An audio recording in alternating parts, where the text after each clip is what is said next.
안녕하세요. 주청현입니다. 4월 21일 수요일 정치변혁의 세계사 수업 시작하도록 하겠습니다. 오늘 다룰 주제는 유토피아 사회주의입니다. 초기 사회주의 혹은 이 공산적 사회주의라고 얘기하는 사람도 있습니다. 물론 그런 측면도 있죠. 하지만 제가 봤을 때는 유토피아 사회주의가 훨씬 더 맞는 것 같아서 제목을 그렇게 달았습니다. 오늘은 유토피아 사회주의에 대해서 살펴보고요. 이 대표적인 초기 이 유토피아 사회주의자인 샤를르 프리에 그리고 로버트 오웬까지 살펴보도록 하겠습니다. 이 샤를르 프리에가 만들려고 했던 이상적인 공동체였던 팔랑주, 그리고 로버트 오웬이 만들려고 했던 이 이상적인 공동체였던 뉴 라나크, 그리고 이 뉴 하모니, 그리고 마지막으로 노동절의 유래까지 살펴보도록 하겠습니다. 자, 먼저 사회주의 등장 배경부터 살펴보도록 하죠. 이 산업화의 진전으로 등장한 이 사회적 불평등과 경제 배분의 불균형에서 나타난 것이 사회주의가 등장하게 된 배경입니다. 자본가와 노동자들의 극심한 대립은 두 계급 간의 갈등으로 나타났고, 이들의 갈등이 심화되면서 심각한 사회 문제가 불거져 나왔던 것이죠. 이러한 혼란 속에서 새로운 사회에 대한 대안이 모색되었는데요. 그 중에 하나가 사회주의라고 볼 수가 있습니다. 그렇다면 사회주의란 무엇일까요? 인간 개개인의 의사와 자유를 최대한 보장하기보다는 사회 전체의 이익을 중시하는 이데올로기라고 볼 수가 있습니다. 인간은 고립되어 홀로 존재할 수 있는 존재가 아니라 사회 속에서 생활을 영위하면서 공동체를 구성하고 살아가게 되므로 사회 공동체의 이익을 우선시 여기고, 따라서 개인의 자유는 제한될 수 있다고 보는 이데올로기라고 생각하시면 됩니다.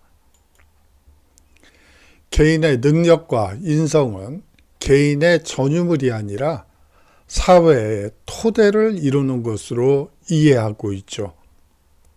사회주의는 사회의 이익을 위해 개인의 자유가 제한될 수 있으며, 개인의 자유는 사회 속에서 인정되고 향유될 수 있는 가치로서 사실상 자유주의에 대항하는 논리라고 보시면 됩니다. 자, 유토피아 사회주의를 자세히 살펴보도록 하겠는데요. 이 그림을 보시고 여러분들이 좀 의아한 생각이 들 것 같아요. 펜션 같기도 하고 그런 느낌이 드실 것 같은데요. 제가 이 그림을 굳이 여기에 유토피아 사회주의에다가 넣은 이유는, 이 유토피아 사회주의는 공동체 지향적이고, 공동체를 위해서는 사실은 계획도시가 필요하다고 보았습니다. 그거를 이미지를 아무리 찾아봐도 거기에 맞는 이미지가 별로 없더라고요. 그래서 이 그림을 가지고 왔습니다. 이 유토피아 사회주의자들은 이 경제적 불균형 해소를 위해 이 생산수단의 공유화와 이 국가 통제를 제시하고 있죠.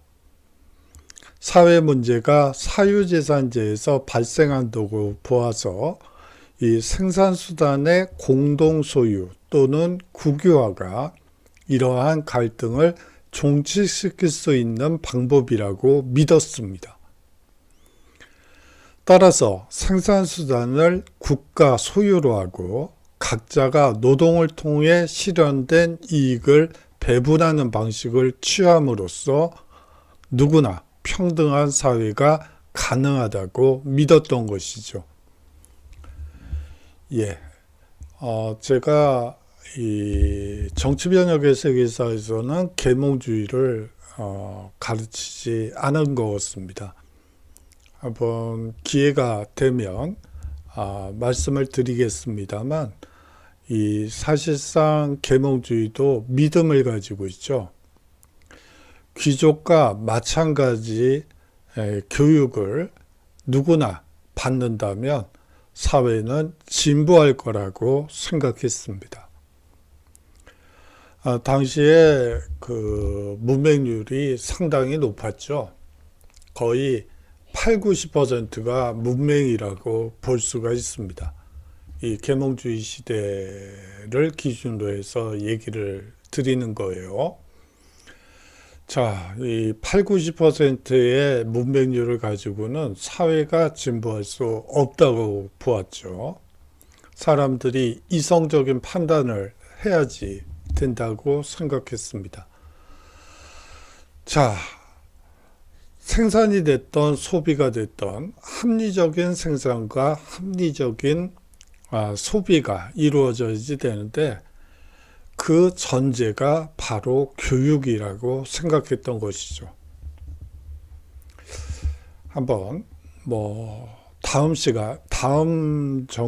다음에 기회가 되면 계몽주의에 대해서 좀 더 자세히 살펴보도록 하고요. 여기서는 이 정도로 넘어가도록 하겠습니다.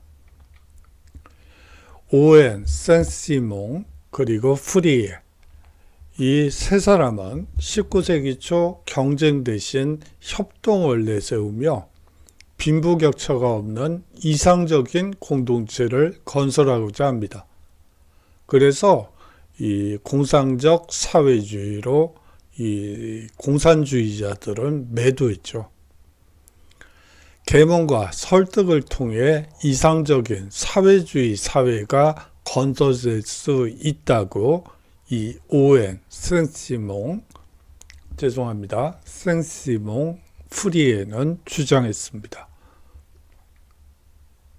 샤를르 프리에부터 살펴보도록 하겠습니다. 가난과 실업에 시달리는 한 노동자의 권리라는 것이 단지 종이 위에만 존재하는 무용지물이라고 주장했습니다. 인민주권론의 원칙과 민주주의 그리고 인권의 개념은 생활권이 보장되지 않는 한 허구에 지나지 않는다고 주장한 사람이기도 하죠. 노동권의 보장을 절대적인 요구라 주장하기도 했습니다. 노동권 없이는 여타의 모든 권리가 무용지물임을 선언하기도 했죠. 자, 팔랑주부터 살펴보도록 하겠습니다. 이 팔랑주라는 것은 고대 그리스의 전투 방식 중에 하나죠. 전법 중에 하나예요. 소위 말해서 밀집대용이라고 할 수 있는데요. 이제 창과 방패를 든 이 보병들이 10줄 또 10줄로 횡대를 맞춰서 적과 대치하고 싸우는 전술이라고 여러분들이 생각하시면 됩니다.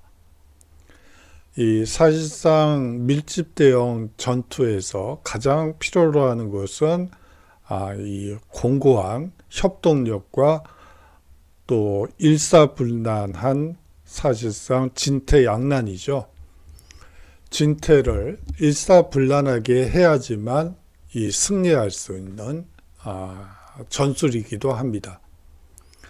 사실상 이 팔랑주라는 것은 그런 것인데, 이 자신이 샤를르 프리에가 스스로 생각한 공동체의 모습은 사실상 이 팔랑주와 같은 개념이라고 생각했던 것이죠. 이 공동체가 적에게 밀리지 않기 위해서는 협동과 단결이 필요하다, 협력이 필요하다는 점을 얘기하기 위해서 팔랑주라는 개념을 활용한 것이라고 보시면 됩니다. 이 샤를르 프리에가 구성한 이 팔랑주의 모습입니다. 이 목초지가 있고요. 거기에 도시를 건설해서 사람들이 함께 협동하며 살아가는 사회를 이상적으로 생각했던 것이죠. 이 샤를르 프리에는 인간의 내면적 열정을 쫓는 즐거운 노동을 통해서 삶의 의미와 해방이 이루어진다고 확신했던 초기 사회주의자, 유토피아 사회주의자라고 볼 수가 있습니다. 이 즐거운 노동을 위해 팔랑주의 건설을 기획했던 것이죠. 농업과 산업활동의 결합체가 바로 이 팔랑주라고 보시면 됩니다. 공동노동, 업적 및 도급에 의한 차등 분배, 그리고 주민의 최저생계 보장, 생산 단위 간의 업적 경쟁 등을 기초로 하여 팔랑주의 밑그림을 기획했습니다. 이 초기 사회주의, 유토피아 사회주의에서는 업적, 그리고 이 순위에 따라서 차등 분배를 하고, 단 이제 경쟁에서 좀 뒤처지는 사람들에 대해서는 최저 생계를 보장하고, 이 생산 단위 간의 업적 경쟁을 통해서 생산성을 향상시키는 방향을 이상적으로 생각했다고 보시면 됩니다. 그렇지만 현실적으로 이 프리에가 봐도 이 현실적으로는 힘들거나 쾌적하지 못한 노동이 있을 수 있죠. 그래서 새로운 생산 공동체 체계 속에서도 사회적 차별, 임금의 차등, 그리고 사유재산 제도의 도입, 그리고 사적 자본의 공헌. 이 사적 자본의 공헌은 사실상 일종의 기부금 형태라고 보시면 됩니다. 등 어쩔 수 없이 불평등적인 요소가 존속함을 제한적으로 인정합니다. 팔랑주 간에 생산물의 상호 교환이 이루어지는 경우에는 공정성이 유지되도록 정치, 경제적 최고의 권력이 개입하도록 제한하고 있죠. 이 팔랑주의 규모는 최소 80가구의 400여 명 수준의 팔랑주에서 최대 300가구의 1,500에서 2,000명 정도로 상정하고 있습니다. 이 팔랑주가 점차 연방 국가로 결합하고 궁극적으로는 세계 국가로 통일하기를 기대하고 있었죠. 공동체의 기초가 되는 연대의 개념에 처음으로 정치적 의미를 부여한 것도 샤를르 프리에라고 볼 수가 있습니다. 다음과 같은 원칙을 제시하고 있죠. 보험의 원칙이라고 해서 위험과 빚에 대한 이 공동 책임을 주장하기도 하고요. 재산의 공유 원칙을 주장하면서 가난한 자들과 함께하려는 자세가 무엇보다 필요하다고 주장합니다. 아울러서 사회적 집단적 연대라고 해서 공동체적 소속감을 위한 원칙을 이 사회적 집단적 연대를 통해서 확보하려고 했죠. 다음으로 공공부양의 원칙이라고 해서 최저 생계의 보장을 이 연대의 중심적인 축으로 삼고 있습니다. 한 가지 이제 말씀드리고 싶은 것은 이 샤를 프리에 같은 경우에는 공상적 사회주의자라는 말의 이 대표적인 케이스라고 얘기들을 하고 있죠. 이 행정부에 있던 여러 이 관리들을 찾아다니면서 자신의 팔랑주를 알리기도 하고요. 그리고 국가로부터 기부금 같은 것을 걷어서 팔랑주를 보편화시키려고 노력을 했고요. 또 한편으로는 자본가들로부터 투자를 받고 싶어 했었어요. 그래서 이 팔랑주를 알리는 여러 이 책이라든지 신문이라든지 그런 곳에 기고를 하면서 이제 뭐 주식 투자할 사람들이 오겠지 뭐 이런 심정으로 마냥 기다리기만 했습니다. 당연히 자신이 생각한 이 이상사회를 사회의 모든 구성원들이 지지할 것이고, 그렇기 때문에 당연히 투자할 사람들이 있을 거라고 어떻게 보면 이 유토피아적이고, 어떻게 보면 공상적이고, 어떻게 보면 낭만적인 생각을 한 것으로 얘기들을 하죠. 예, 다음은 로버트 오웬에 대해서 살펴보도록 하죠. 산업 현장에서 실천적으로 자신의 이상을 실현하려고 노력했던 이 로버트 오웬은 가난한 구두 수송공의 아들로 태어나서 자수성가한 입지전적인 기업가입니다. 강력한 후견인이었던 장인, 이 사람이 결혼을 하는데 그 장인 어른이 역시 규모가 제법 되는 방직 공장의 소유주였어요. 당시 산업계에 문제점이 있었습니다. 이 교육이 충분히 이루어지지 않아서 규율이 무너진 노동자들의 불량하고 게으른 근무 태도가 문제였고요. 이를 잡기 위해서 기업가들은 협박, 벌금, 해고 등 강압적 수단에 의지하고 있었습니다. 더더욱이나 장시간 노동, 장시간 노동하면 여러분들이 실감이 안 나실 것 같아요. 간단히 말하면 16시간 노동이라고 보시면 됩니다. 16시간이요?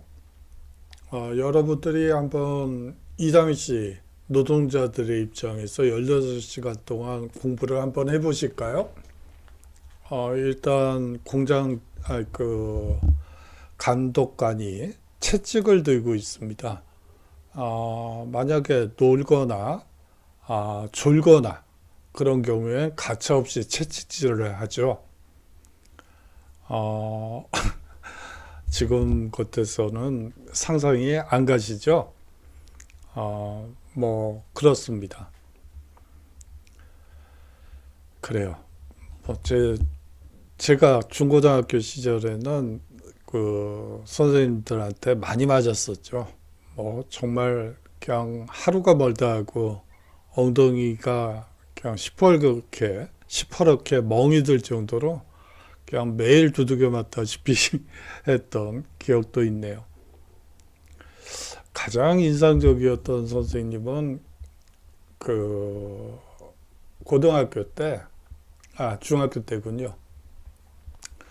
그 선생님은 이상하게 공부 잘하는 애랑 공부 못하는 애를 짝으로 이제 앉혀놓고 이제 공부 잘하는 애들한테 이 못하는 애들을 가르치게 해요.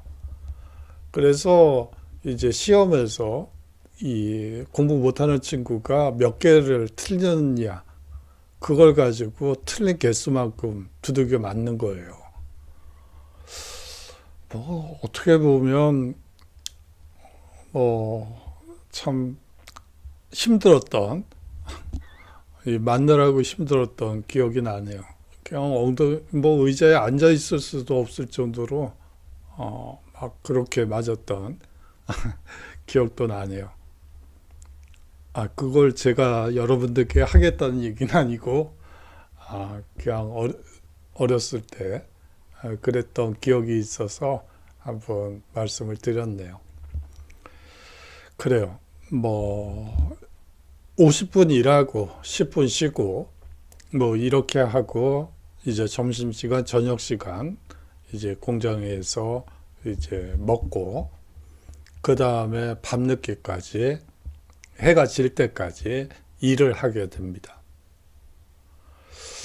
여러분들이 16시간 동안 50분 공부하고 10분 쉬고 뭐 점심시간 50분에 뭐 이런 식으로 16시간 동안 공부를 한다면 참 암담한 참혹한 그런 상황이라고 생각하실 것 같아요. 그렇지만 이 시기는 그랬고요. 이 열악한 환경, 저임금, 이 임금 문제에 있어서는 사실은 이 시기는 개인이 노동을 한다기보다는 가족이 함께 일하는 경우가 훨씬 더 많습니다. 이 가장인 아버지의 경우 일에 그거를 100%를 놓고 본다면 이 부인은 50%를 받게 되고요. 이 아이들은 25%를 받게 돼요. 그렇기 때문에 이 가장이 일찍 죽는다는 것은 그 집안의 상당한 불행이죠. 사실상 전 식구가 나머지 식솔들이 달려들어서 아무리 일을 해도 가장과 함께 벌었던 시절과는 그 임금 격차가 상당히 클 수밖에 없습니다. 거기다가 뭐 저임금과 학대, 영양실조 등으로 노동자들이 생산성을 스스로 높이고 싶어도 높일 수 없는 구조적인 한계 상황이라고 볼 수가 있습니다. 이 당시는 이제 산업혁명이 일어났던 그 시절이고요. 그렇기 때문에 이 노동자들은 사실상 교육을 제대로 받지 못한 상태에서 공장 노동자로 흘러들어온 사람이라고 볼 수가 있습니다. 그렇기 때문에 사실상 규율이 무너지는 것은 당연하죠. 농사 짓던 사람들이 갑자기 공장 노동을 하는데 이 옛날식으로 이 농사 짓던 시절처럼 자 이제 고된 노동이 한 3시간 일을 했으니까 이제 술이나 한잔 마시면서 좀 쉬었다가 오후에 일을 시작하는 건 어떨까? 그게 농사 짓는 이 당시의 풍속이라고 보시면 되겠는데요. 풍습이라고 보실 수 있는데 사실상 그런 식으로 공장에서 노동을 하게 되면 이제 감독관으로부터 채찍질이나 당하는 그런 신세가 됩니다. 그렇기 때문에 기업가들은 기업가대로, 노동자들은 노동자대로 이 사실상 불만이 많을 수밖에 없었죠. 이 장인인 데일은 뉴 라나크 공장에 이미 소년, 소녀들의 기숙사를 각각 분리 제공하고 양호한 급식, 깨끗한 작업 환경을 제공하고 있었습니다. 심지어는 야간 학교까지 운영하면서 어떻게 보면 당시 자본가들의 모습과는 다른 그런 모습을 이 뉴 라나크 공장에서 보여주고 있죠. 이 오해는 이에 더해서 고임금 정책을 유지합니다. 다른 공장에서는 100을 줄 것을 150, 200 정도를 200%를 준다고 보시면 됩니다. 아울러서 10세 미만의 아동 노동을 금지시키죠. 대부분 방직 공업에서 이제 솜이 혹은 실이 이 기계 밑으로 떨어지게 돼 있죠. 이제 두세 살 정도의 아이들도 이 노동을 하게 되는데요. 대부분 밑바닥에 떨어진 어른들이 손으로 이 빼낼 수 없는 실뭉치와 손뭉치를 이 줍는 일을 하게 됩니다. 그런데 이 오해는 10세 미만의 아동 노동을 금지시키고요. 인원 감축 없이 최신 설비를 들여와 생산성을 획기적으로 높입니다. 당시 평균 노동시간이 14시간 이상인데 반해 10시간 30분으로 줄이는 이 정책을 또 쓰기도 하죠. 장인이 기초를 세운 여러 가지 복지시설을 더욱 확대하였고 이 근무 환경을 획기적으로 개선하기도 합니다. 이게 뉴 라나크 이 공장인데요. 사실상 이게 보니까 세계문화유산으로 등재가 되어버렸더라고요. 이 초기 사회주의를 가장 상징적으로 보여주는 마을의 풍속, 이 도시였기 때문에 세계문화유산으로 등재된 것으로 보입니다. 그가 심혈을 기울였던 것은 노동자들의 교육이었습니다. 교육이야말로 이성적 사회 실현의 참된 지렛대라고 확고하게 믿었기 때문이죠.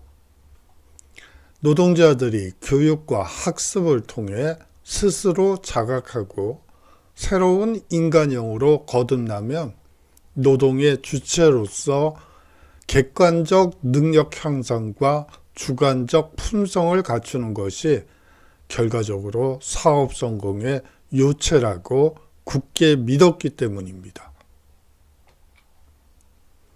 20년간 오웬은 자신의 믿음을 확실하게 실천하여 동일한 노동자 숫자로 생산량을 두세 배 증대시키고 순이익도 이 2배 이상 증대시키게 됩니다. 뉴 라나크 방적 공장은 사회 개량 운동의 산지로 각지에서 명사들이 찾아오는 유명한 장소가 됩니다. 이게 사실상 프로이센의 국왕이라든지 러시아의 국왕이 왕세자 시절에 반드시 들려야 하는 이 산업시찰 단지라고 가 될 정도로 이 뉴 라나크 방적 공장은 그 당시 생산성 향상과 또 노동자들의 생활 수준 이런 면에서 상당히 중요한 명소가 되죠. 외부적 경영 환경이 악화되자 사실상 이 시기에 초기 이 공황의 모습이 나타나게 되면서 다른 주주와 동업자들은 오웬의 운영 방식이 자본의 논리에 어긋난다고 공개적으로 반대하기 시작했고 급기야 파산의 위기까지 이르게 됩니다. 자신의 지분을 처분하고 1825년 호련히 미국으로 향하게 되죠. 최신 기계와 기술을 도입하면서 증대된 생산물과 성과가 생산물을 만들어낸 노동자들에게 돌아가기는커녕 오히려 노동자들의 일자리를 이 최신 기계와 기술이 위협하는 상황을 목격하게 됩니다.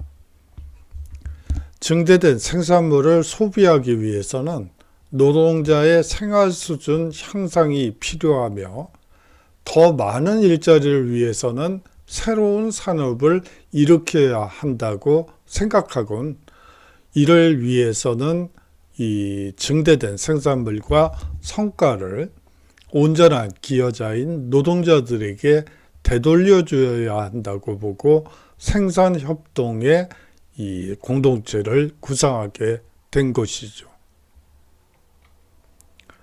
이 독일인 목사가 인디애나주에 창설한 종교 공동체인 뉴 하모니를 사들이고 프리에가 이상적인 숫자로 제시한 900여 명의 주민들과 새로운 사회 건설에 착수하게 됩니다.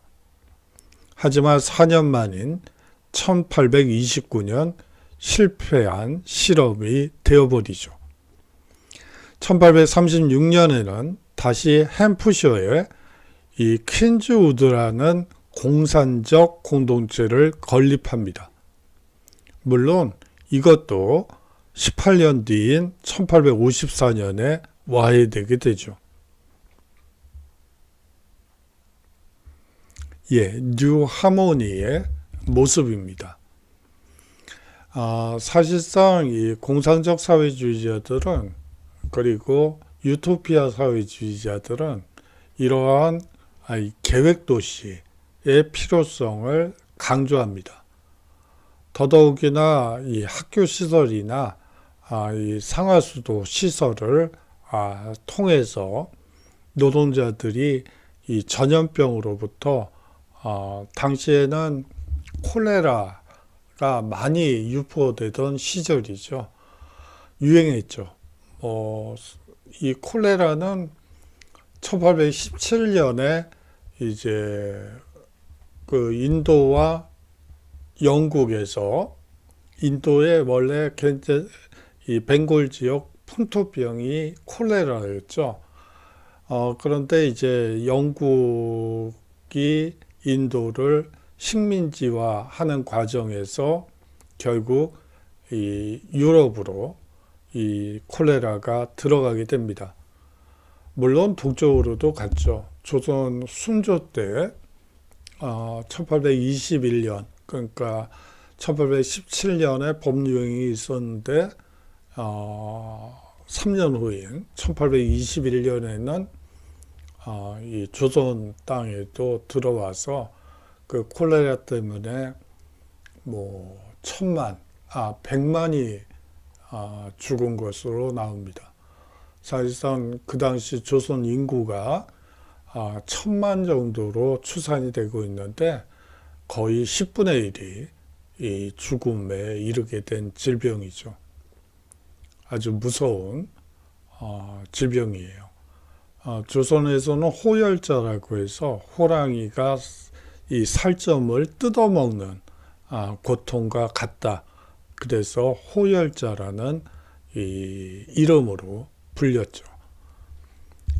이 얘기가 많이 옆으로 갔죠. 당시에 이제 콜레라가 범유행을 하게 됩니다. 뭐 사실상 호주 빼놓고 나머지 대륙은 전부 이 콜레라 전염병의 그 거의 팬데믹이라고 보시면 될 정도로 뭐 러시아에서 뭐 25만 명이 죽었다, 뭐 프랑스에서 몇십만 명이 죽었다, 뭐 이런 정도의 아주 무서운 전염병이었죠. 그것이 이제 수인성 전염병이라는 것이 밝혀지면서 다시 말하면 이 오염된 물을 이제 식용으로 복용을 마시게 되면 이 콜레라가 걸린다는 사실을 알게 되면서 이 상하수도 시설이 이 시기 1800 한 3, 40년 요 무렵에 이제 확장이 되게 됩니다.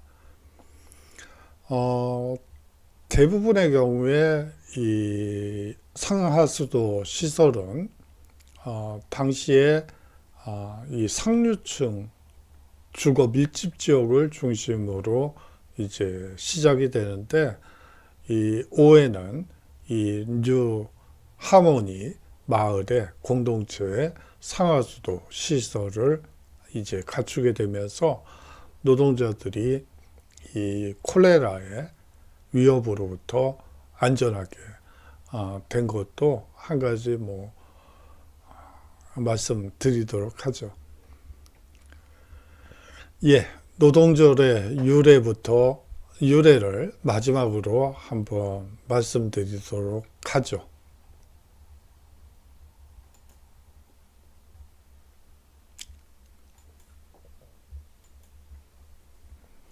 1886년 5월 1일 시카고를 중심으로 미국의 각 도시에서 8시간 노동을 요구하는 파업 시위가 일제히 일어나게 됩니다. 시위가 고조되는 과정에서 경찰의 발포로 노동자가 사망하게 되자 항의 집회가 헤이마켓 광장에서 개최되게 되죠. 집회가 해산되기 직전 누군가가 폭탄을 던졌고 이로 인해 경찰과 시위 군중이 심하게 충돌하여 쌍방 간에 사상자가 생기는 사건이 발생하게 됩니다. 시위 주동자 8명이 폭탄 테러의 주범으로 지목되어 긴급 체포되었고 재판 결과 5명은 사형, 3명은 이 금고형을 선고받게 됩니다. 그러나 헤이마켓 사건은 노동운동 탄압을 위해 날조한 사건으로 드러나게 되죠. 1889년 7월 14일 프랑스 혁명 100주년을 기념하여 파리에서 열린 제2차 인터내셔널 창립대회에서 미국 노동자의 8시간 노동을 위한 상황을 보고받고 1890년 5월 1일을 노동자 단결의 날로 정하여 8시간 노동 쟁취를 위해 세계적인 시위를 결의하게 되면서 이 노동절이 탄생하게 됩니다.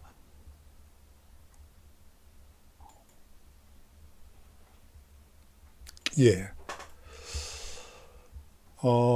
8주 차이긴 한데 오늘 그 주차 과제는 받지 않도록 하겠습니다.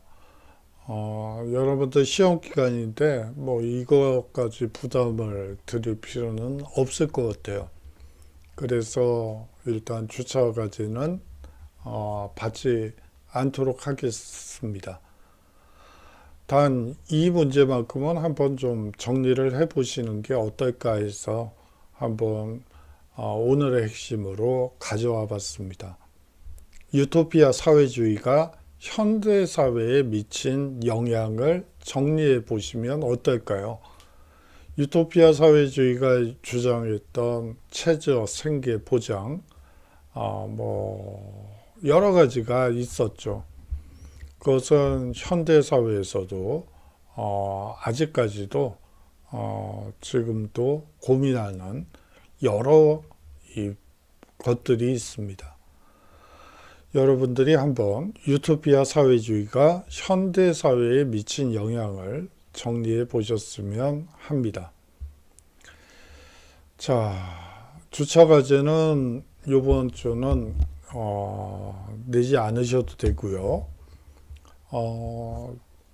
저번 주에 이제 그 중간고사 대체 리포트에 대해서 말씀드린 바 있습니다. 다음 주 정도에 이제 중간고사 대체 리포트 란을 이 LMS에 올리도록 하죠. 시험 기간에 올리면 여러분들이 좀 부담스러울 것 같아서 다음 주에 올리도록 하겠습니다. 장시간 동안 수업 들어주셔서 감사하고요. 다음 주에 건강한 모습으로 이 중간고사 기간 동안에 보면 예전에 이제 정상 수업일 때 보면 이제 시험 기간에 초취해가지고 잠을 제대로 못 자서 그런지 면역력이 많이 떨어지는 것 같더라고요. 그래서 이제 콜록콜록거리는 환자들이 많이 생겼어요. 지금은 기침도 마음대로 못 하겠더라고요. 길바닥에서 기침을 하니까 시선이 예사롭지가 않던데요. 여하튼 건강에 유의하시고요.